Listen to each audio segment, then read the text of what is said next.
I've made a severe and continuous lapse in my judgment, and I don't expect to be forgiven. I'm simply here to apologize. Have you ever done something and then just sat back and thought, well, that was a horrible idea? That's how I felt after taking my little sister, my little, precious young little sister, to go see the new family film, Dog. It's out in theaters right now, and it's about a dog and a threesome. Yeah. You think I'm joking. You think I'm joking, but we'll get to that, okay? We will get to that. I am not kidding. We will get to that. This movie is absolutely doggone crazy. This movie gave me the worst theatrical experience I have ever had before. I have never felt so stressed watching a movie, okay? The movie is only like an hour and a half, but it felt like 4 hours. And this movie is one of the most mismarketed movies of all time. It has no idea what audience it's going for. Are we trying to appeal to the child crowd or the horny divorced husbands crowd? If you watch the trailer, it looks like a good old goofy time with the whole family and there's a dog. But if you actually watch the film, even look it up on Google, it's classified as a family fun film. Well, this is not a family fun film. I would know. I took my own family to see it, and no fun was had. There is so much weird freaking stuff in this movie, and frankly, I just need to get it off my chest. So you know what? Let's hop into my review of Dog, and also the story of how seeing this film was genuinely scarring for me. And also probably my little sister. She'll probably never sleep again. Not a Lulu hug? No, we don't exactly hug.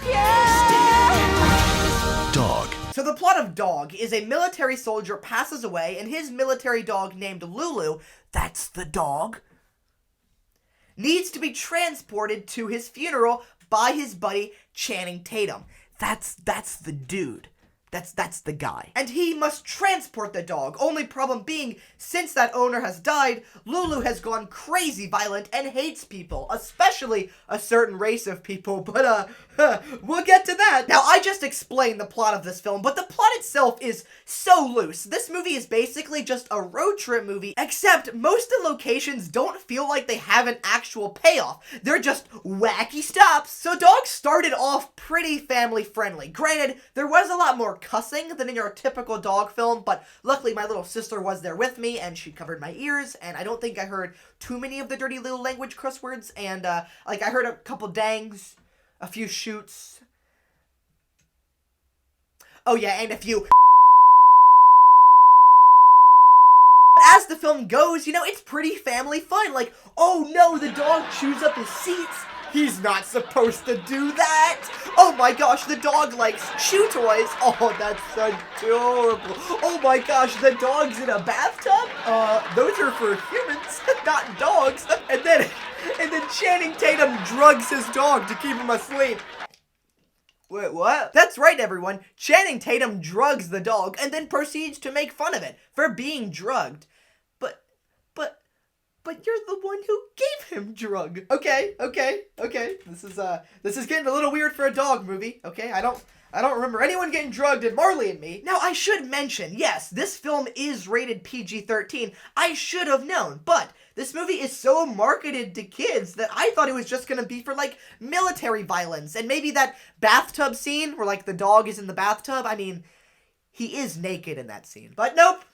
The dog does drugs. Is it too much to ask to see a dog movie where well, technically that is a dog. Is it too much to ask to see a dog movie where the dog doesn't become a drug addict? Speaking of drugs, though, the part where Lulu started snorting cocaine was a little bit weird. I'm just kidding. Obviously, that's not actually what happens, because obviously, there's not gonna be more drugs in this kid's film.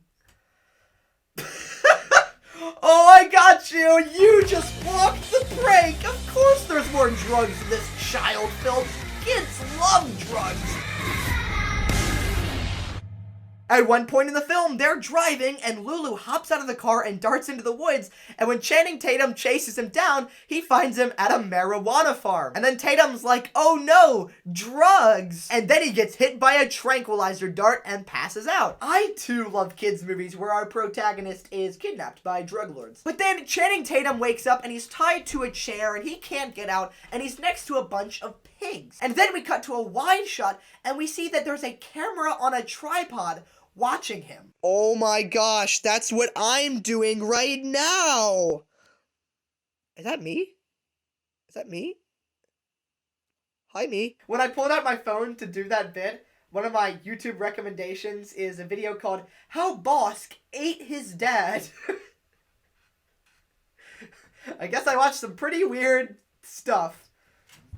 Like dog. You know what, this is a quick ramble real quick, but in the month of February so far, I've watched 3 movies in theaters. I've watched Moonfall, Marry Me, and Dog. And can you believe that Marry Me is my favorite one I've seen? But then as Channing Tatum is tied to this chair, this big pot-bellied dude walks in, and I was like, oh no.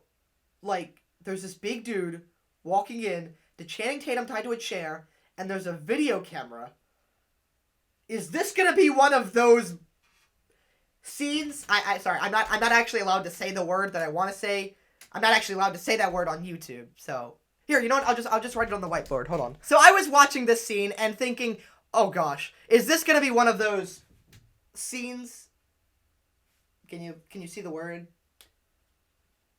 Is it weirder that I wrote it on my whiteboard? But I was like, okay, there is no way in a kids movie we're gonna have a scene. Like, no. Okay, there's no way they're gonna do that. And then this big dude's first line is, I kid you not, he walks up and he says, "It's time for someone to start squealing."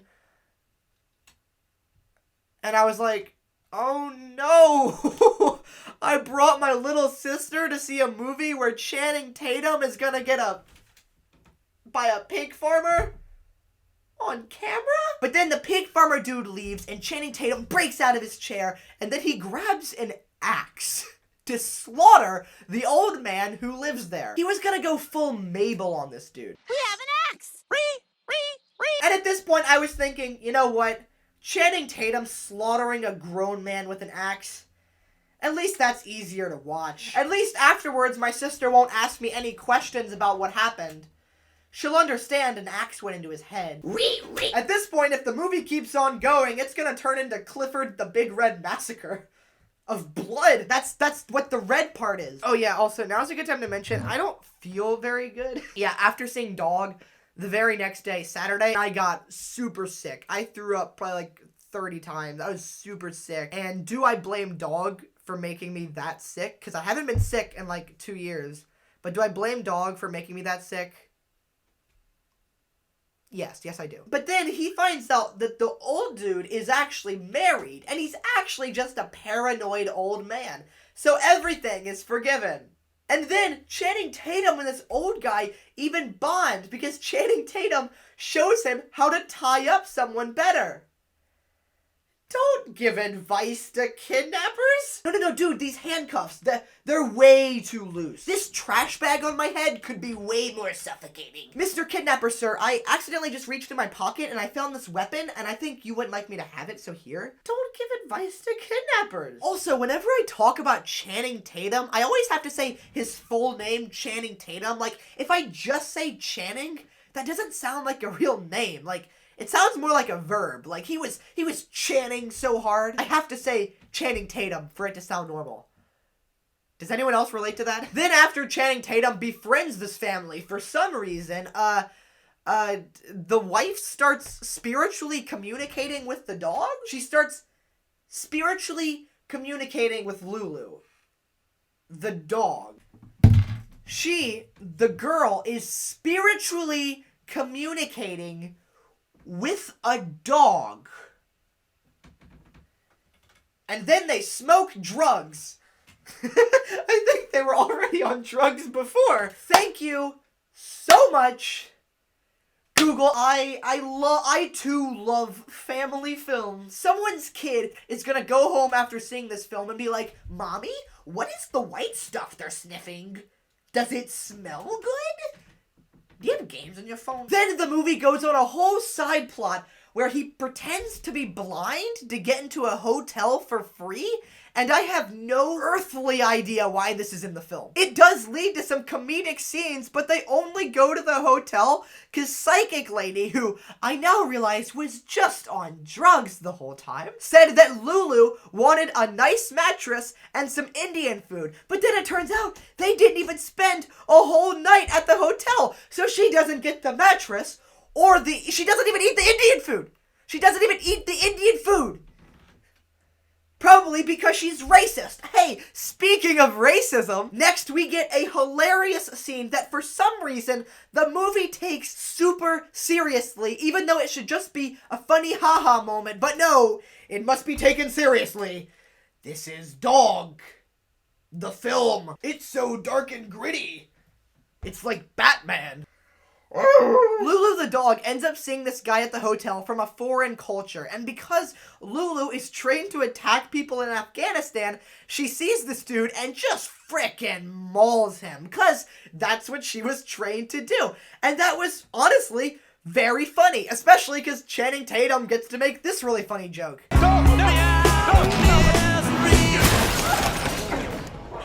Oh my God, I can see.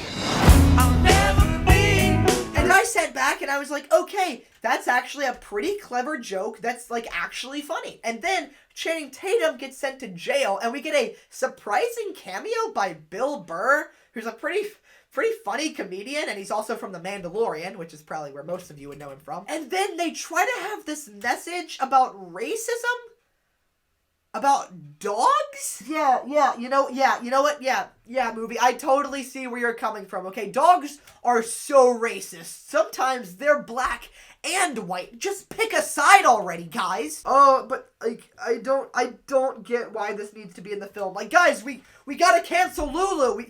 We gotta cancel Lulu before she barks the N-word. I don't know why they're doing this. Like, they try to be like, wow, this dog was raised to hate this race of people because of the war on Afghanistan. Isn't that so evil that Lulu's racist and she's a dog? But I was like, she's not racist. She's a dog. That is doggone stupid. Oh yes, my favorite part of Marley and Me was also the racial commentary. If there's anything that kids' movies need more of, it's racial commentary. Kids love racial commentary. You want to know the two things that kids love most?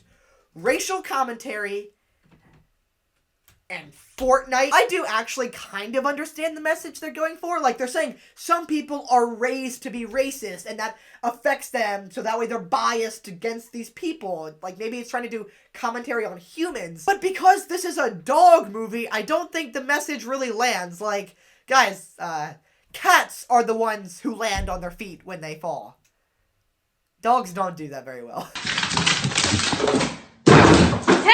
In conclusion, I have come to the terms that Lulu the dog isn't racist. Can we give it up for Lulu, everyone? She is not that racist.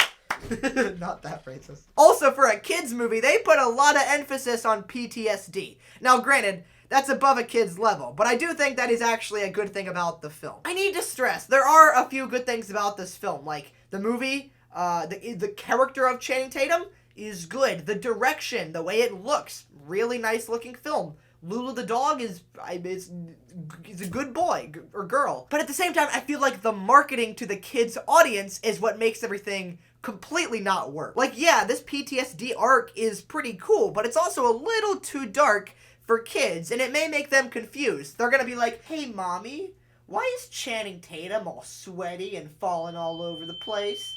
And what is that weird ringing sound? I think my ears are broken. Now let's talk about the worst scene of the entire film. A scene that made me so uncomfortable, I just wanted to make like the Death Star and explode and die.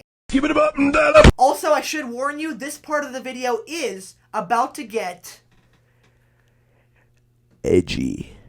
It's about to get edgy. So, click away now if you must. Channing Tatum ends up going into this bar, and before he goes in there, he's like, hey, dog which I've drugged. It's been a long time since I've gotten laid. Since I've had fun time with women. So then he moseys on into the bar to meet some women. Now take in mind, I'm watching this with my little sister. I was watching these scenes in utter horror. I was like, oh gosh, I don't want to see any of this.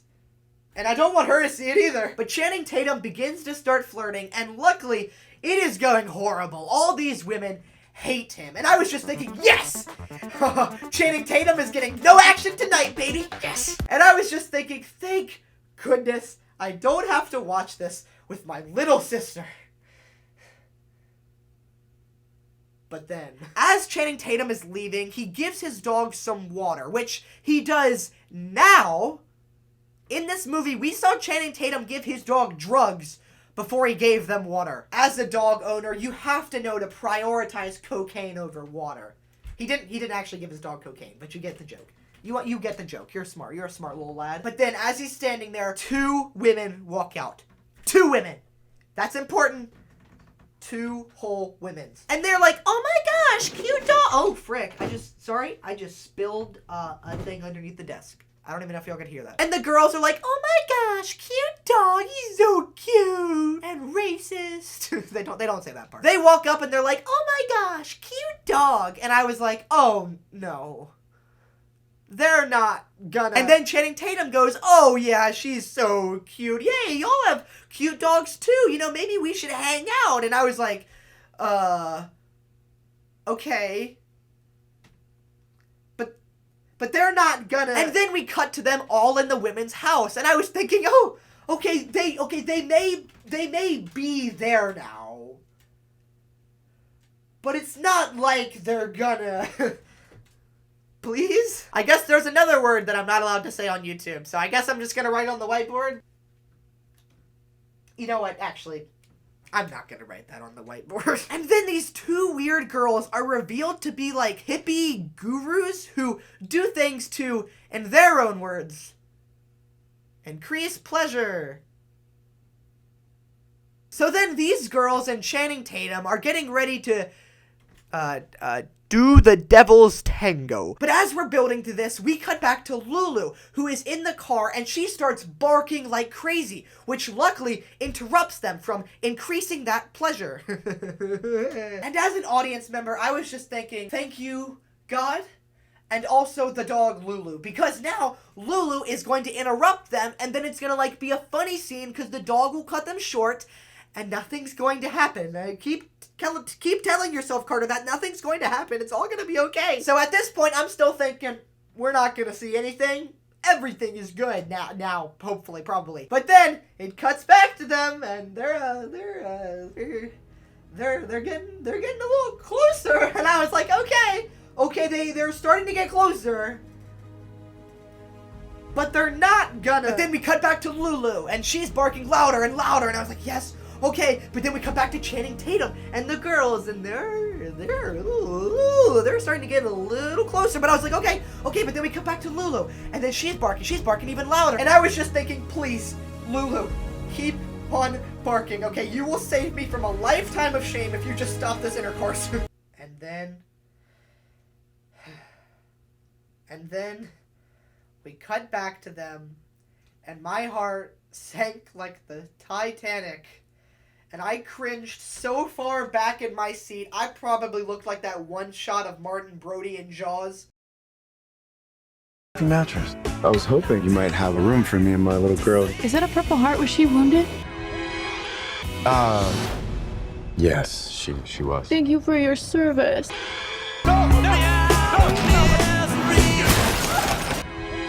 We cut back to them, and Channing Tatum is like sandwiched between the 2 girls with his shirt off, and then they started moaning.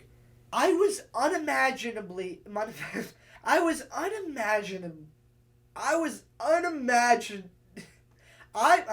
get this line right. I was unimaginably, I'm gonna go with it this time, petrified, okay? I am watching Channing Tatum moan with my little sister. Never thought I'd be able to say that sentence. But then, as I'm watching the scene, this big old fat dude who came into the theater all alone just started bursting out laughing at this scene. Just the biggest belly laugh you've ever heard. Like a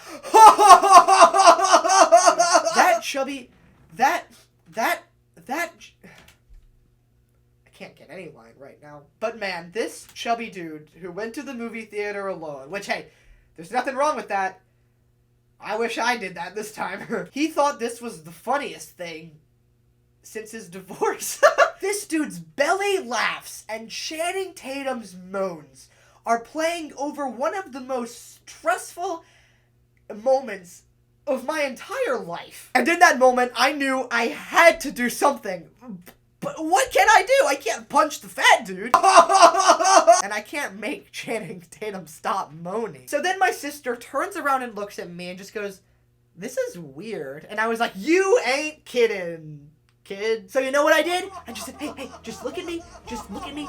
Ignore everything going on right now. Just ignore that. That's all noise. Ignore the moans. We'll just look at me. And me and my sister tried to talk and ignore all of the chaos that was going on behind us. What an experience. Ignore the moans. I deserve the Big Brother of the Year trophy for trying to protect my sister like that. Granted, the trophy was taken away from me for also being the one who took my sister to go see the film. But it was still nice to get nominated. And then as the scene kept on going on and on and on and on, and as Channing Tatum's moans exponentially increased, I realized I still need to do more. So I looked over at my sister and said, "Hey, want to go to the bathroom?" And she's like, "I don't need to use the bathroom." And I was like, "You do now." we're going to the bathroom. So then I took my little sister and we both walked out to the bathroom and we skipped about 5 minutes of the film. So I have no clue what happened in the rest of that 5 minutes. But I don't want to anyway. When we got back to the movie, they were now on the road again, and so I genuinely don't know what happened for that last 5 minutes, but I was just happy that they were on the road again. On the road again, getting away from hippies that are trying to do threesomes. Oh no. Also, when the film was over, I practically rushed out of the theater. I think I just grabbed my little sister's hand and practically dragged her. Now that I think about it, I don't even think she was standing. I think I just straight up dragged her down the stairs, but that's not important. The thing that I was going to talk about is as I was leaving the movie, the few people in the crowd were like sitting there and just watching the credits. And I just thought that was so funny, because like I have nothing wrong if you stay and watch the credits. I do that sometimes. But like, were they expecting an end credit scene? Like, not every movie has an end credit scene, guys. Like, what were they expecting? A surprise cameo at the end of the credits by a cat? A cat in the film Dog? What? And then they flash a big title card that says Dog versus Cat coming 2027. And then they flash another title card that says Channing Tatum coming in this movie. Now, this may come as a surprise to you, but I hated this film. Okay, but seriously, is this the worst film ever? Yes. Okay, fine. Maybe not, actually. But even without my sister, I don't think I would have enjoyed this film very much. The plot of it is just so weird, and I don't have a problem with, like, weird side tangents, but they need to have an actual payoff and not just feel like weird side tangents. And I thought Channing Tatum did fine, and his character was relatively interesting, but I just feel like this movie completely misunderstood the audience that it was going for. I think the filmmakers might have known the audience, but I think the marketing didn't. If I had to guess, I think this film was probably pitched as like this darker, grittier take on dogs? Like a grittier dog movie. But then after they made it, I think the studio probably got cold feet and thought, hey, wait a minute, this is so dark and gritty and it's aimed at this older demographic, it's probably not gonna do as well. But you know how it would do better if it was aimed at kids. Kids love dogs! So then the marketing switched aim and then fired all of its marketing at kids, which I think actually in the end was a bad idea, because no family is ever gonna go see this film and then recommend other families to go watch it. Unless they're one messed up family. And I saw recently how high the Rotten Tomatoes score was, and it doesn't deserve that. And, sorry, that sounded mean. It could have appealed to other people. It didn't appeal to me. I would honestly be surprised if the audience score was very high, because I could see a lot of people walking out of the theater like me going, This was not the movie I was expecting. Anyways, cheers. That's all for this traumatic video. Come back next week for my apology video, probably to my little sister. We are strictly only watching Playing with Fire from now on. And if you want more funny videos about movies and TV shows, you can click this video right here. YouTube is actually recommending this one best for the viewer, so you're guaranteed to like it. So click it, coward. And make sure y'all subscribe to support the vision. I'll see you later, I guess.